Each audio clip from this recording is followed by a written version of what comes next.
Woohoo! And welcome. And let's talk about companion planting. So, yes, tomatoes love carrots, and basil loves dill. And is it really that simple? Yes, and is one of my favorite phrases of all time. Yes, and companion planting is the fine art of planting everything in your garden such that everything thrives in each other's company. And here's the bottom line: if there's nothing else that you take away from tonight, two things. Diversity is essential as well as delicious, and that more the merrier. So, whether that's more species, more varieties, more flowers, more insects, more abundance, more joy, more is the merrier. So yes, diversity is what it's all about, and also making sure that everyone has enough space. Respecting boundaries is essential. So without further ado, let's dive right in and welcome. Welcome, welcome. I would love if you would welcome yourselves in the chat, sharing your name, where you're from, if you know the indigenous name and people whose land you are occupying, give them some love too. And they are still most likely right there in your backyard somewhere. And find ways that you can acknowledge them, respect them, give them love, give them your dollars, find ways to be supporting all of the life on earth that is in fact supporting all of our lives. So I would love, love, love to thank a few folks. First and foremost, I would love to thank our beautiful ASL interpreters tonight. Kira, I love you so much. Thank you, Kira and Miriam. Love you so much.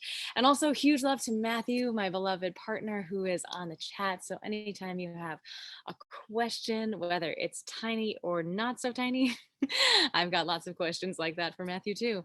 And he is right there for you. So dive right in anytime. I'd also love to thank all of our Fruition family here at the farm. There are 12 of us full-time friends, and I wouldn't be here smiling and relatively having had brushed my hair anytime soon were it not for every single one of those humans. So do not be deceived. It is not just little Petra here amid the flowers. P.S. By the way, it's recently come to my attention that as a seed farmer, we are actually flower farmers. So these, in fact, are glorious watermelon radish flowers. And I'm just so delighted to share all these flowers and all of their seeds with you all, friends. And I'd also love to thank all of our ancestors, plant and human, who have made this day and these seeds and these stories so possible for millennia. And thanking all of the future generations yet to come, hoping that we can be part of this long lineage of sharing stories and seeds that grow abundance, and not just for ourselves, but for us all. And finally, I'd love to thank you, whether it is you here personally witnessing this moment live, or you being anyone enjoying this recording. I am so grateful for you and have no doubt that you are not as small as you seem. And now I would love to share a poem from Mary Oliver. When I am among the trees, especially the willows and honey locust, equally the beech and the oaks and the pines, they give off such hints of gladness. I would almost say they save me, and daily.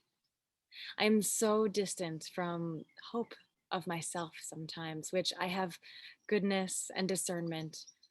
I will never hurry through the world. I will endeavor to walk slowly and bow often. Around me, the trees stir in their leaves and call out, "Stay a while." The light flows from their branches, and they all say again, "It's simple," they say. And you too have come into this world to do this, to go easy, to be filtering the light, and to shine. let us filter light and shine together, friends, and cultivate gardens that do the same. Thank you, Mary Oliver, for those words. And without further ado, let's dive in because there's a lot to talk about with companion planting. And again, I just want to just reiterate that this is art, not science. There's a little bit of science out there, but honestly, empirical science and companion planting is almost counter to what I love about just the incessant, the importance, the responsibility that we have to pay attention. And it's not just like, here's the list. Okay, now here's what we do. It's like, here are some core principles and here's how they live in the world, right? It's like a living, breathing, changing thing, not this static list handed down to us. So I offer you these ideas. And when I look at any of these lists of companion plants, they all seem to fit into these one of these three, if not more, of these categories. First being height and light. The second being really dialing in space efficiency and interplanting. And the third really dialing in pest and disease management through like compounds and organic control. So yeah, I'm excited to break down those and then share my four favorite companion plants and then some common mistakes people make and lots of little details along the way. So, first, let's talk about height and light. So, some plants are taller than others. And sometimes the ones that climb love to climb up other plants. Like you can trellis pole beans by all means on metal stakes and netting and hog paneling and really all manner of things. You can also plant them on living things. So, corn and sorghum and sunflowers. We're planting all of our pole beans for seed this year on those three crops on corn, on sorghum.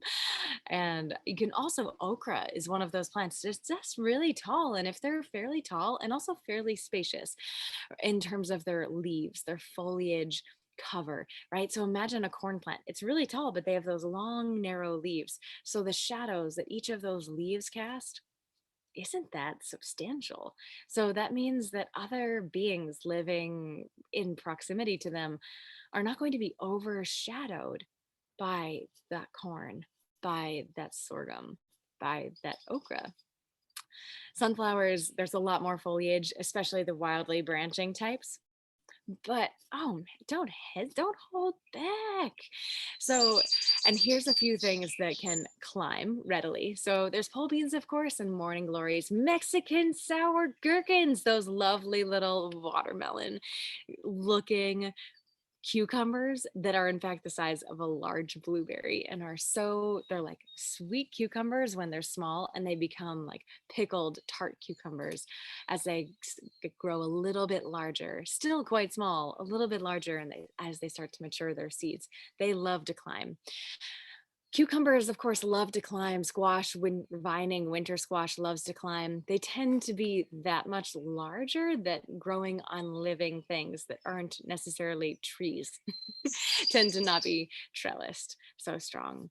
So rather than growing cucumbers, we get regular cucumbers, picklers, or slicers, those Mexican sour gherkins or those Jamaican gherkins, those tiny little lovely, super abundant, super disease resistant cucumbers are the way. And so let's talk also, because this is kind of bordering into interplanting as well, where like we'll talk and about that interplanting next, where we'll be dialing in like, okay, we're almost to three sisters. Let's talk about corn, beans, and squash. And we're about to get there, don't worry. But I also, while we're talking about height and light, I want to make sure that there is this facet that we talk about. If plants are tall, they make shade. And for plants that want full sun and more warmth, the better. That's not great.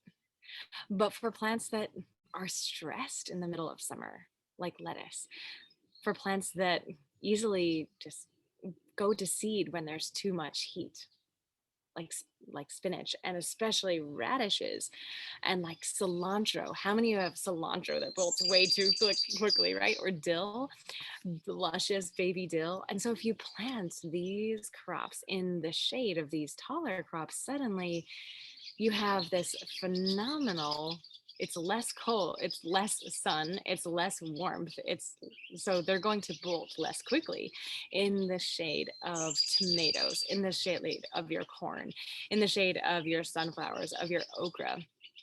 Even if they're, determinate tomatoes, and honestly, even if they're large zinnias, especially if you have east to west. Oh my gosh, can you hear all of those barn swallows? They're absolutely having a party.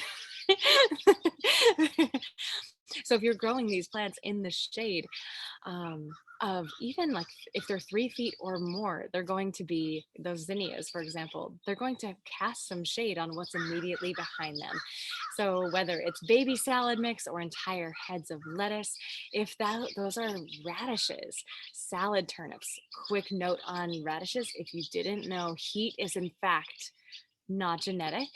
It is in fact just an environmental response. And so spicy radishes are totally up to you. If you don't like spicy radishes, you can grow not spicy radishes. You just don't get to stress out your radishes. If you love spicy radishes, I love you too. I love you either way.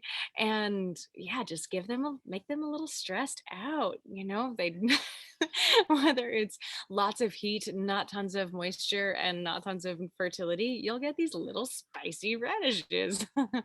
This just in. So dill and cilantro also um, go to seed really quickly in that heat. And so, yes, if you want those to be as tender, as succulent, as flavorful as possible, and get multiple harvests out of them, just grow them in the shade of taller plants. So, yes, there's all kinds of mystique to container gardening too. Plenty of mystique to companion planting. But I love these height and light equations. So important to consider, and so not rocket science or mysterious. And now this next one too is also not so mysterious. This whole space efficiency phenomena. So space efficiency, you know, you've only got so much space in your garden, and maybe you do have a great big garden, which is amazing too. And but they're, especially in containers and in relatively small gardens, it's really nice to kind of optimize your plants growing together. And so some things like, imagine a dwarf. I love this bracelet that's coming along with me. Imagine a dwarf kale, for example. So Vate's kale, dwarf blue scotch, they're only going to get a foot 16 inches tall, compared to a classic kale might get 2 and 3 and more feet tall, depending on the fertility. And so their internodal length, classic kale, is many inches compared to dwarf kale. And dwarf plants in general, their internodal length might be millimeters, or certainly like a half inch or an inch. It's very close. So they turn into kind of palm trees of kale rather than this big, beautiful leaf forest. And so, yes, those dwarf varieties are so handy because they don't take up as much space, and thus they also don't have as much roots in the soil, so they're not competing as much below the ground or above the ground. And those, I find that scallions brilliantly interplant. Also leeks, also if you've got chives growing around, but especially leeks, onions, and scallions, you can just interplant in between broccoli, in between um, that kale, especially the dwarf kale. You can just pack them in that much more. And a really nice thing about scallions, as well as onions and leeks, just imagine them for a moment. They're tall, right? And pretty thin. And so as the light is shining on them, they're casting not a large shadow. And so, marvelously, that means that, you don't actually have to worry that much about them competing with each other. So that means you still want to give enough space between these plants so that they're going to thrive. One of the most common mistakes people make with companion planting is just packing things in and making everything way too close. And that's just one of the easiest mistakes to make in general in gardening, right? It's so easy to pack them in, especially when they're small seeds and small transplants, which they inevitably are compared to what they're growing into. So as long as you're giving them plenty of space, you'll be just fine. We'll talk about what that plenty of space means very soon. So, other little interplantings to keep in mind. I love radishes. And admittedly, I prefer radishes on not so spicy spectrum. So, I love to plant them in the spring and the fall when it's easy to make them not so stressed and easy to have them not so spicy. But in summer, I love them too. I just love their crunch. And so, if you plant them in between, certainly in the back, of course, like we mentioned earlier, in the shade of tomatoes. That's awesome. But even in between lettuces, if you're growing great big heads of loose leaf lettuce, you'd be set and at full like 1 foot spacing from each other. You'll be amazed if you tuck a few radish seeds in between those heads, just how luscious those radishes are when as those lettuce become full size and are beginning to overshadow the radish. So you'll want to harvest them often on the younger side, like 3.5 weeks. But it's amazing how much a little bit of that shade, that interplanting, can make in their flavor. And also, another key with radish in this interplanting department, I learned this in Maine, a mandala farm on the Scoodic Peninsula. Was it 2002 or 2003? And they would create a furrow, right? A little furrow in the ground and be planting their carrot seeds, be planting their turnip seeds, be planting, or pardon me, their parsnip seeds, seeds that took some time to germinate. Carrots can be 2+ weeks, even in the height of summer in the warmest soil. And so those carrots we sow at that 1 inch interval. Same with parsnips, but every 6 inches in that furrow. Pretend my arm is the furrow, right? So there's every inch for planting a carrot seed, and then every 6 inches I'm planting a radish. So that way, I can really see exactly where that row is well before the carrots even emerge, and so then I can have my cake and eat it too. I know exactly where to weed along that carrot bed, that carrot row. And then I also get to enjoy these luscious radishes as they emerge. So that's a fun little, interplanting. So totally think of that as a form of companion planting as well.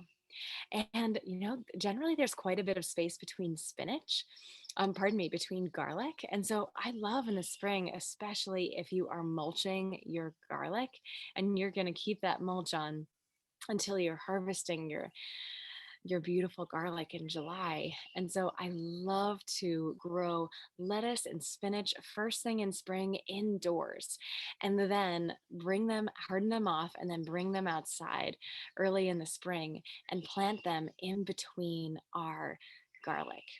And then just tucking the mulch aside, planting their transplant, bringing the mulch back around. And that is a wonderful way to enjoy some baby brilliant greens in the spring.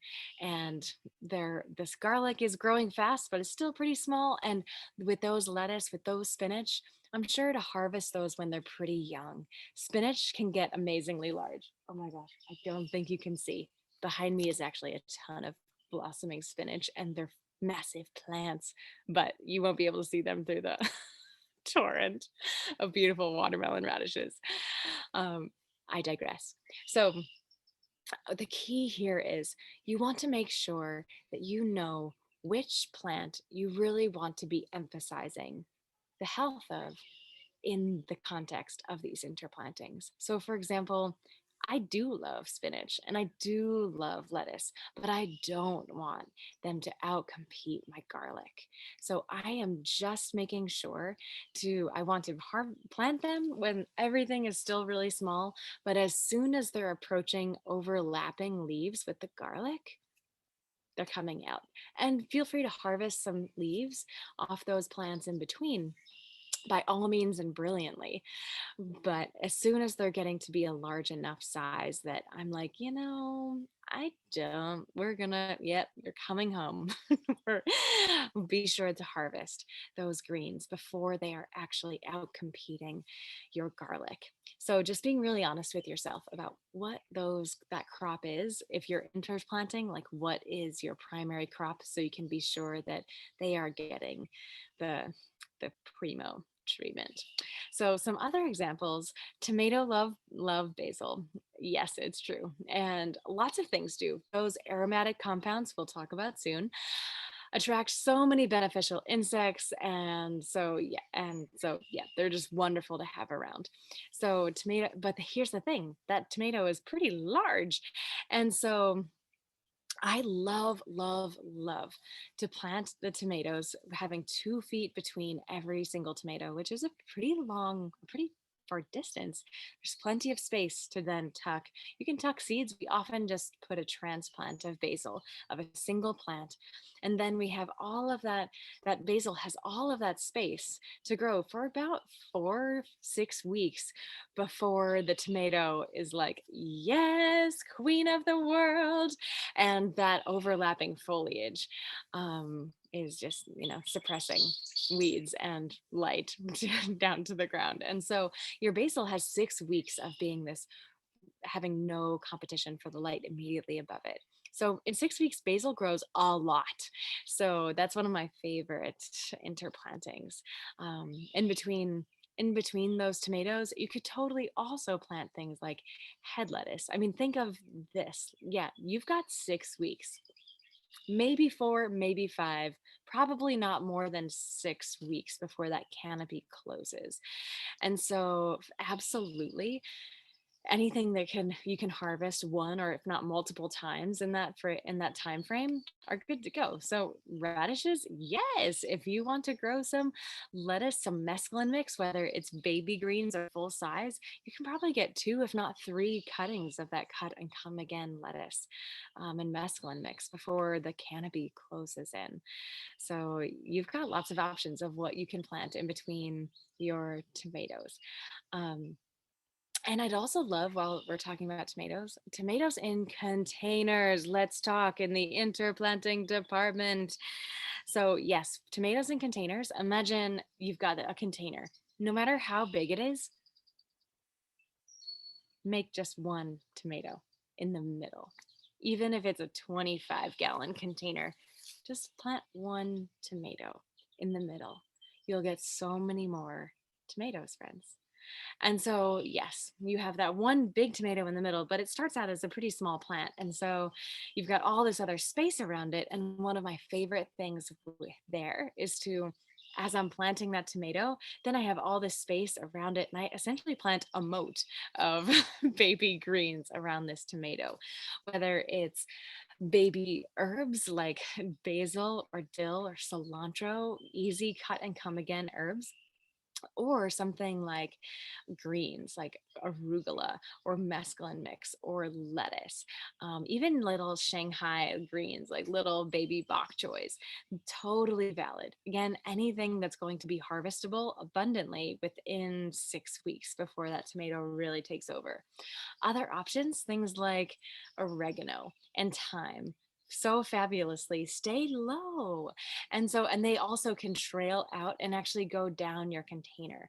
So surrounding your tomato with those herbs, and I would add chives to that list. We'll talk more about alliums and why they are so fabulous, not only for containers, but in companion planting in general.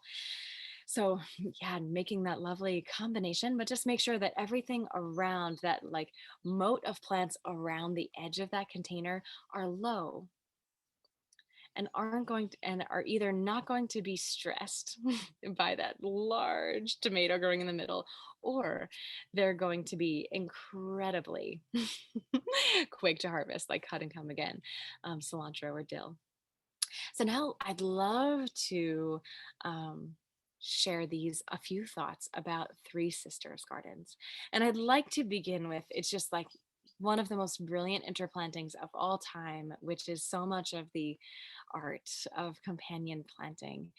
And I just want to acknowledge that I am fully Polish, Scottish, and English, and not at all indigenous to my knowledge. And so it's pretty fraught that I am giving you some tips on Three Sisters Gardens. And I'm actively looking for, and if you know, please reach out to me, of indigenous folks who are sharing tips on Three Sisters Gardening, who will that we can all be supporting and amplifying in this. So, appropriation, here we go. But here are a few tips to keep in mind. A full Three Sisters garden of corn, beans, squash, and really there's like it's seven sisters. Okay, there's 17. Depends where you are. When I was living in Guatemala, I was like, oh yeah, 17 is a small number for sisters in this garden. It's truly a polyculture. And while three is plural in terms of plants involved, yes, it's amazing. So in those polycultures, they're predominantly fall harvested corn, bean, squash, and sunflowers that are harvested for the seeds, right? So they're fall harvested. So think popcorn, flint corn, dent corn, dry corn. Think pole beans rather than snap beans. Think winter squash rather than summer squash. So think a fall harvested. I mean, imagine what that winter squash is going to look like all summer long. It's going to be an ocean, and the less you walk through that ocean, the healthier, happier everyone is going to be. So you don't want to plant sweet corn in your Three Sisters garden. It's true. So focus on those fall harvested crops, and an exception to there would be if you just wanted to trellis snap beans on sweet corn, you can have your cake and eat it too. But if you're adding the squash in there, especially vining squash, walking through it is not going to be a thing. So here's a second tip to keep in mind. You want to make sure that you're sowing the corn first, giving that corn a head start. The beans, those pole beans are going to go crazy, and those vines are going to, of this winter squash will also just quickly overtake that corn. And so if you give that corn 2, even 3 weeks head start, then it will absolutely be tall enough to be able to actually be a support to the beans and actually be not overtaken by the squash also, which is right, such a lovely lesson for life and friends and community and just how to be together.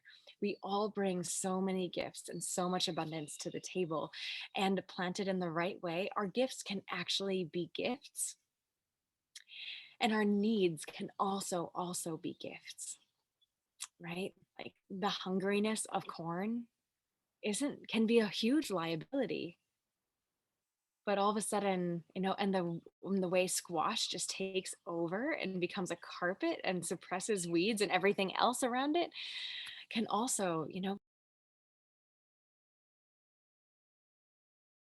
it's so important to just beautifully be getting to know these plants and know what their gifts are and know what their needs are. So even their needs can become gifts in our world.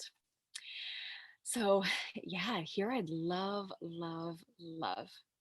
to dive into kind of the magic of companion planting, which is so often what people so really want to dig into with companion planting, which is kind of that the real magic of compounds and chemistry and how companion plants can actually, promote those beneficial insects and deter pest insects and, bolster resilience, reduce disease. And so that magic, this is where there's art and science involved, and I just want to emphasize always that um, science is an art form. So all things defer to art, at least in my little world. So here are some of the thoughts. There's marigolds are a great example. So for example, every cell in the marigold, whether it's in the root, whether it's in the stem, the leaf, in the flower, every part of marigolds are full of carotenoids and other compounds that are incredibly not tasty and in fact incredibly deterrent to specific nematodes, and incredibly beneficial to like syrphid flies and honeybees and all kinds of native bees as well. And so let's just back up and talk about these nematodes for a minute, because nematodes get a real bad rap, just like bacteria get a real bad rap. But in fact, I wouldn't be alive without them. I might not even live another day were it not for all the bacteria all around me and within me. And similarly, but there are some that are really disastrous. So, nematodes, same scenario. They are, in fact, very life giving for the vast majority of species. But that being said, there are some that are incredibly problematic to the life and livelihood of a lot of garden vegetables. So, especially things like, oh my goodness, onions are so susceptible to nematodes, and garlic is so susceptible to nematodes. So, the more that you can have these marigolds a part of your garden, the more that you can just be naturally keeping these not so great nematodes at bay. And so that is just, and mostly, so think, but I love like a scarcity mindset, abundance mindset. Yes, like plant your marigolds being like, haha, take that, you swarthy nematodes. But also be like, yes, this is the most fantastic way to make sure that honeybees and native bees and syrphid flies are coming in and have not only food, pollen, and nectar, but also abundant habitat to spend time in. And they also, there's lots of beneficial insects that are attracted to marigolds that will eat your pest insects like ladybugs and like lacewings and praying mantis love to hang out in marigolds. I would like to just swing aside for a moment and just lift up how much I love praying mantis, and also how much they actually are at the very bottom of the beneficial insect list. So it's not like they're a pest insect by any means, but here's the thing: praying mantis are non-discriminatory, which are pretty excellent. I wish we would have more of those in our human family. But the thing is, that praying mantis doesn't care if it's eating a honeybee, a syrphid fly, a slug, or a thrip. So they're not necessarily targeting aphids or something that we would consider a pest insect, unlike lacewings, who are just so ravenously searching for every aphid they can find. And so it's very handy to have lacewings around. Check out our, if you're curious about lacewings, they're like one of my favorite insects of all time. We have a whole blog about it. Check out the loveliness of the lacewing. But yeah, so some beneficial insects just are they're so beneficial because they are so targeting the pest insects. Praying mantis, they're just like, what? You're moving? You have protein? I'm going to eat you. So that's awesome. And that's why they're at the very bottom of the beneficial insect list, because they're just not necessary. And also, they only reproduce once a year, where aphids, their populations explode. And honestly, lacewings and ladybugs, their populations can also track and so be like very responsive, where praying mantis are just doing their thing. So only reproducing once a year. So thou shalt, my mother always says, thou shalt not compare a lotus to a rose. And so thou shalt not compare the lacewing to the ladybug to the mantis, but I can't help it. So yes, we have a whole fun blog about praying mantis as well, because there's so much more to share. They're such mind-blowingly fascinating creatures. So yeah, that's why we plant marigolds everywhere. P.S. By the way, there's lots of different kinds of marigolds. Some are large, some are small. So when I talk about our 4 favorite go-to companion plants, you'll note that the marigold is a dwarf, is a compact marigold. But let me not get ahead of myself. Another example of this kind of pest disease management facet of companion planting, one of our other go-tos are alliums. So allium, the allium family, da, da,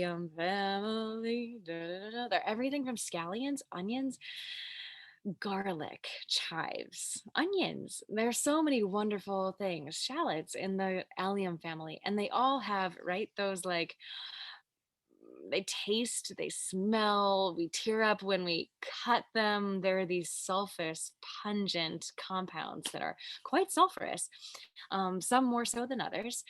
But they all have some sulfur compounds, and it is specifically those sulfurous compounds that are so deterrent to rabbits, to slugs, to aphids, to cabbage loopers, to Japanese beetles. Thank goodness, good to know, and are so just attractive for whatever reason to those lacewings, to those ladybugs. And so those alliums are so lovely because they generally have very thin and rather relatively for their size, tall foliage that as they cast shadows, those shadows are very slight. So, in that way, they really fulfill all of those companion planting keys of, just making sure that they're nice and like play well with others in the space efficiency interplanting department, but they also have profound compounds, profound chemistry that's super advantageous for our insects that we love and want to be promoting, and the insects that we don't love. So, yes, there are so many, gosh, there are so many things to keep in mind. So, like in between onions, you can plant them really close, but I love to give them a little more space and then plant greens in between them. I also just honestly chives, they're perennial. I love to just plant them everywhere. So they just are here, there, and of course when they're in bloom, they're incredible nectar for and just pollen for all manner, but they also are just delicious all even if they're not flowering. So they just tend to be just delicious food everywhere that doesn't need a ton of weeding, that's totally perennial and easy to manage. And then they are just such great companion plants to have absolutely surrounding everything. So here are a few of my favorite things: raindrops on roses and whiskers on kittens. And here are the four go-to companion plants that we have. So, yes, dwarf marigolds. So, marigolds, absolutely every marigold is going to have those carotenoids, other compounds that are incredibly attractive to ladybugs and lacewings and incredibly deterrent to nematodes. Some marigolds are 3+ feet tall, which is really fabulous, but that means they're really tall and become a hedgerow, absolutely. And so I love there's lots of varieties of dwarf marigolds. Our Queen Sophia, our French brocade, there are a lot of dwarf marigolds that you can find that are honestly a scant foot tall. They're going to be covered in blooms by early mid-July when you're starting from seed and then planting out transplants. And then they are just not going to stop blossoming until frost. They just keep going and keep going and keep going and keep going. You can plant them in small containers really reasonably. They just don't have large root systems, so they don't need nearly as many, right? If you're planting a 3 foot zinnia, a 3 foot marigold, your plant is going to need that many more nutrients to grow out the 3 foot before it starts flowering compared to the dwarf marigolds and other dwarf flowers that are going to just, barely put on a foot of growth before they're like, oh yeah, and now we're covered in flowers.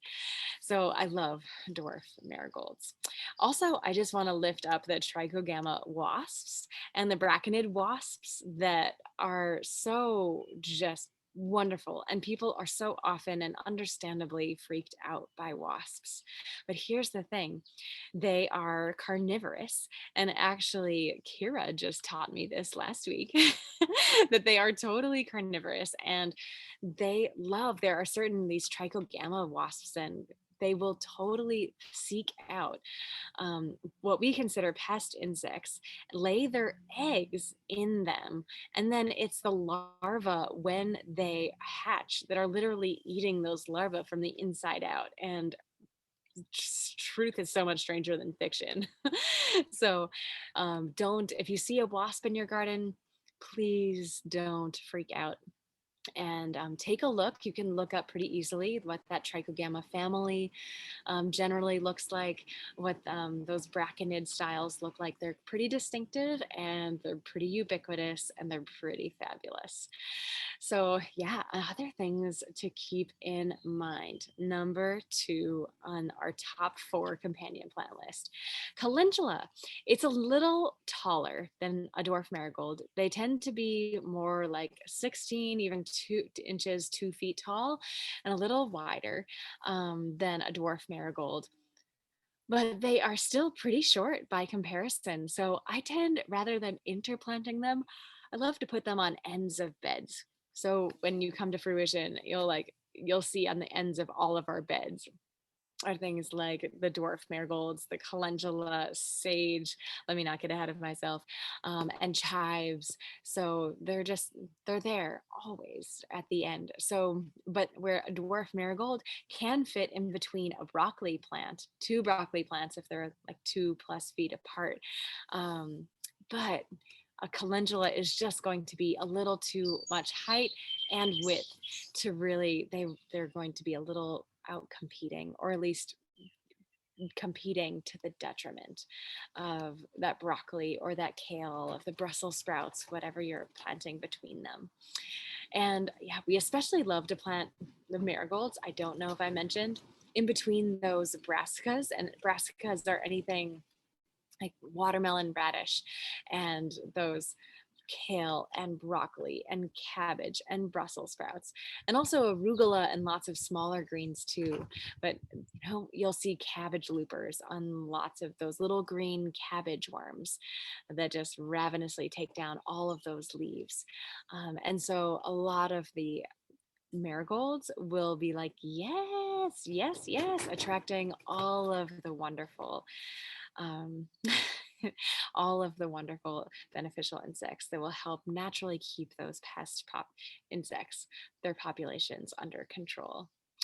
And also in this flower department, I'll digress for just a moment because the other two, I'll just give you a quick spoiler alert, are herbs, rather compact-ish herbs, and then also alliums. But nasturtiums, while we're talking about flowers, are awesome. And there's some interesting research around how nasturtiums will deter squash bugs on squash. And I've enjoyed experimenting and seeing other people's gardens with this. But what I've noticed is that squash, there's so much foliage. And so there's a lot of humidity in squash plants underneath their foliage to begin with.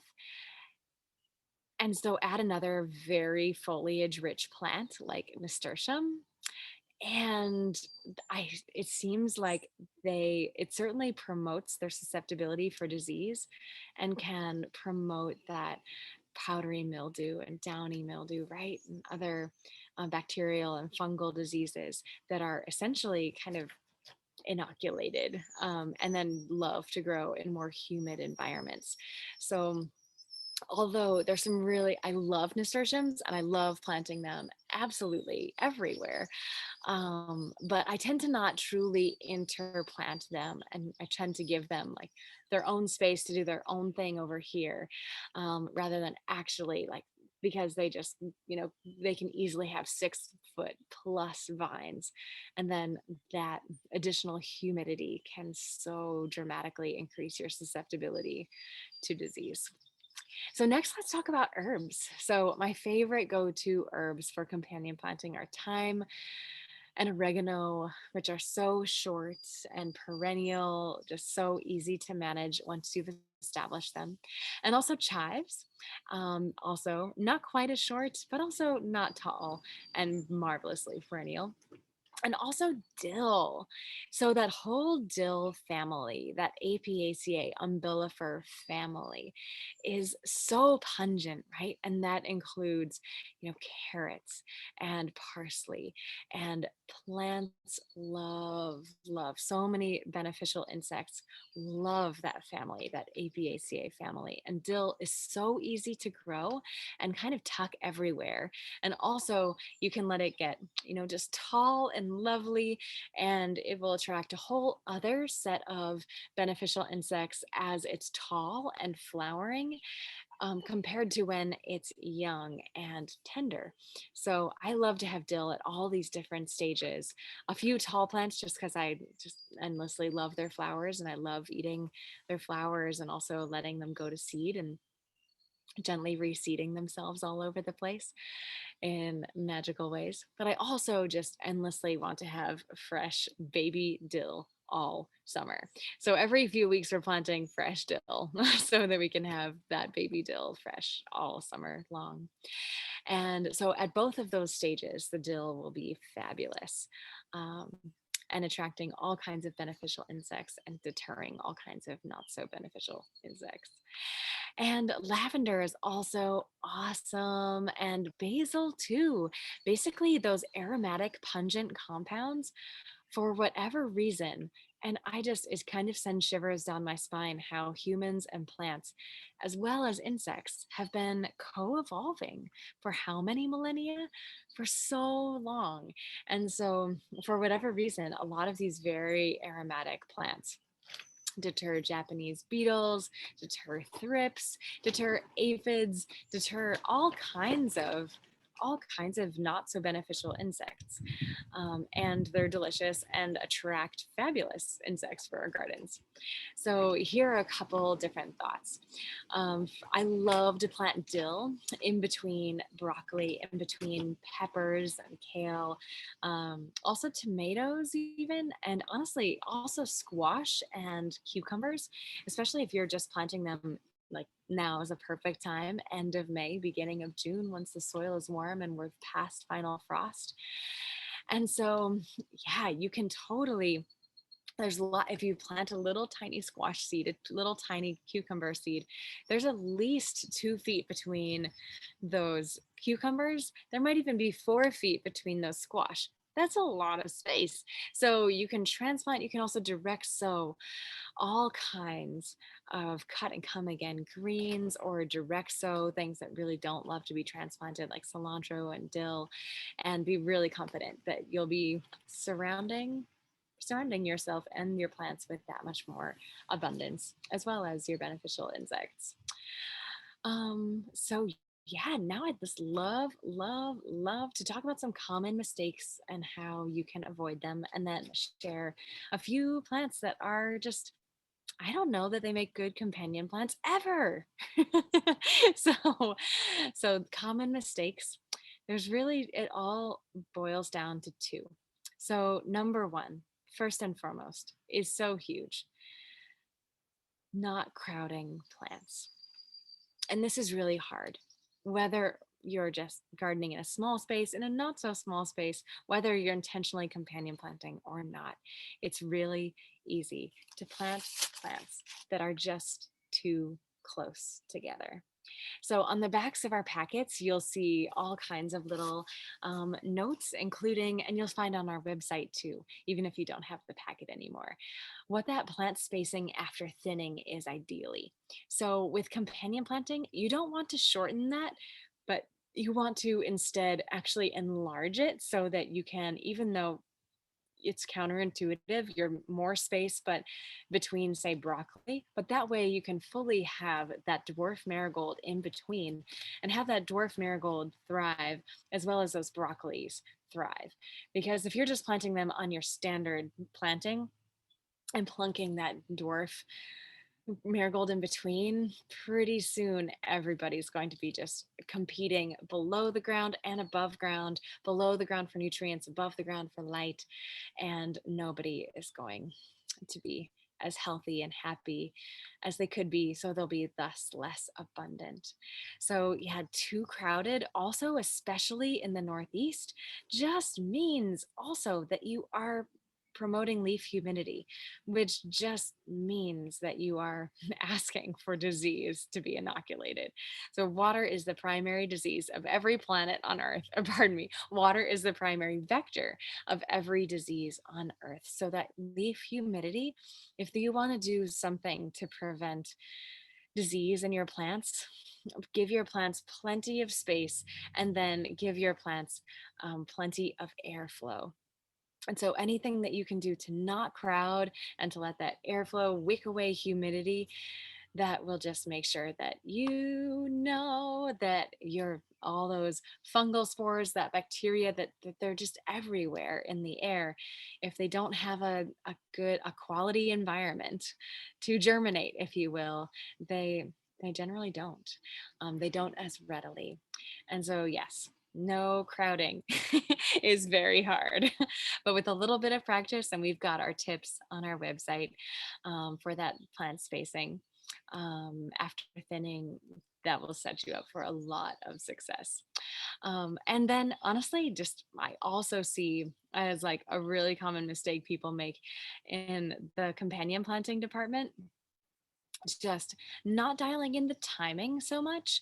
Like thinking of if you're planting lots of things in between onions, onions have a very specific timing. They go in, into the ground maybe 4 or 5, 6 weeks even before frost. And then they're day length sensitive. So they're starting to die back and go into dormancy after the longest day of the year, June 21st. So, I mean, they're still actively growing for another few weeks, but it's at that point, once the light starts to lessen each day after solstice, that plant is like, all right, this is it, we're never going to have a longer day ever again. So they start to go dormant.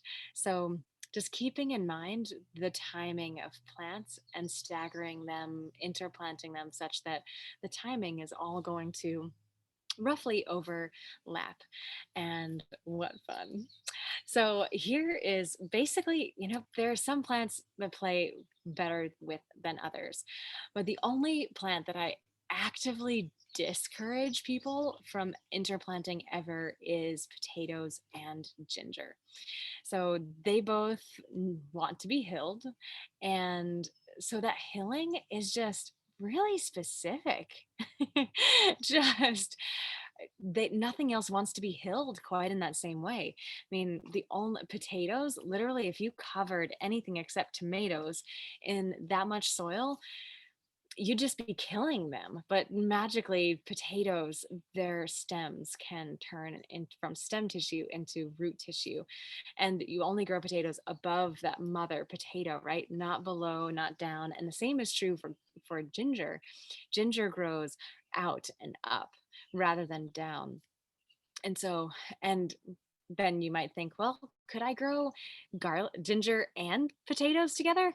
But they are honestly hilled in vastly different ways. Your your ginger only needs about an inch of hilling, maybe 2 or 3 times.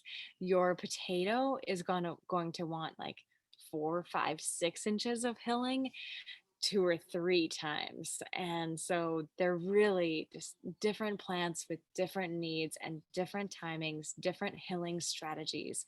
So I'm pretty excited to devastate us all and just make sure that you know that yes, on the edges of those beds and surrounding them, that's where you can plant all those companion plants, but not immediately in proximity. So, yeah, there you have it, friends. There is so much more to share, and always. And I look so forward. I want to just encourage you again that companion planting is totally an art. It's not a science. These are all things that I've shared with you that I've learned in my father's garden, on countless organic farms that I've spent time in, and countless other gardeners that I've just been hanging out and like making observations, taking little notes. So I just encourage you endlessly to take notes. to not take what I say as this holy grail of what to do or what not to do, but just to use your own joy, pardon me, and your own intuition. And I don't think of intuition as like this sixth sense, like beyond us. I think of it as just this deep muscle memory of our deep ancestral human brilliance of being able to see patterns and see emergent patterns. And so I would just love to take a little walk through our Rise and Shine Across the Seasons calendar, where we just added something exciting 2 nights ago. The first fireflies were spinning around the fields. And I can't wait to see how else you are putting all kinds of notes in here. But just, have so much fun as you're taking note of, I think I'm planting the dill in between rows of carrots. Totally brilliant, by the way. Also, rows of bush beans. There's plenty of space for a lovely little spray of dill direct sown in between that same day as you're direct sowing those beans. You're not going to get, I haven't been able to get more than one harvest off it. That like beautiful, beautiful foliage overlaps so quickly. So, yeah, again, if I'm growing beans and dill interplanted, I'm in it for the beans, folks. The dill is just there for a tiny little marvelous snack in between. So, if sometimes it's not true that there's one priority. For example, in Three Sisters Gardens, which PS is at least four because you are a sister in the most beautiful non-genderized sense. You are accompanying these plants. So there's at least four, but add amaranth, add corn, add so many other things, friends. Truly, our imaginations are our limits. So in those cases, though, you really like corn, beans, squash are all equally abundant and important. So you really want to be making sure that they all are thriving. Where those bush beans planted with that row of dill or cilantro in between, I'm definitely planting them for the beans. So by the time those leaves are overlapping, I'm just harvesting all of that dill, all of that cilantro, and not expecting it to grow back because it won't now that the canopy has overlapped and is overshadowing them. So have so much fun making all kinds of notes that you can see, like here's 2020, here's 2021, and just so many wonderful things that we can be taking notes on.